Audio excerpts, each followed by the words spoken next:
The DOJ declines to continue prosecution against former Illinois Congressman Aaron Schock, who was accused of decorating his office in tribute to Downton Abbey, the show, and abusing his travel expenses. One America's Neil McCabe spoke with a former representative and has more on the case from Washington. Former Republican Congressman Aaron Schock was railroaded out of Washington after an organized PR campaign distorted his handling of official finances and ridiculed how a friend decorated his office. After he resigned, there was a federal investigation. Schock told One American News he is now thrilled that this chapter of his life is closed. To have the very same Justice Department look at this case and say there is no case, this indictment is without merit, to me, is the ultimate victory. Schock was one of the rising stars of the House Republican Conference.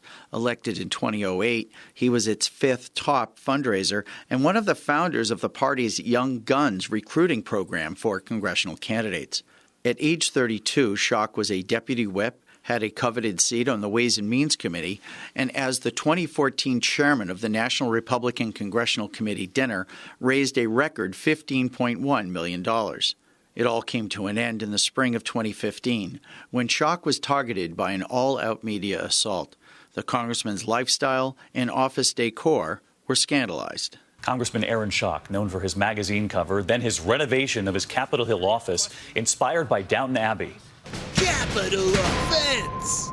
Representative Aaron Schock resigned yesterday. He's been under a lot of scrutiny about misappropriating funds. One of the things that he apparently did was take a bunch of his staff to a Katy Perry concert. Schock told One American News that he and the interior designer of his office never watched Downton Abbey, and they chose the shade of red because it was a historically common shade used at the Capitol. When the media found out that the decoration was done at no cost to the taxpayer, reporters then switched their stories to report that Schock had broken the rules by accepting the decor as an illegal contribution, he said.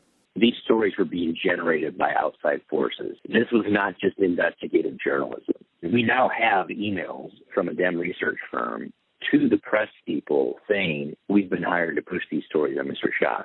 After 2 grand juries, 30 federal agents assigned to the case, and more than 100 subpoenaed witnesses, Schock agreed to plead guilty to a misdemeanor charge of failing to file proper reports, and he agreed to reimburse his campaign committees for less than $70,000.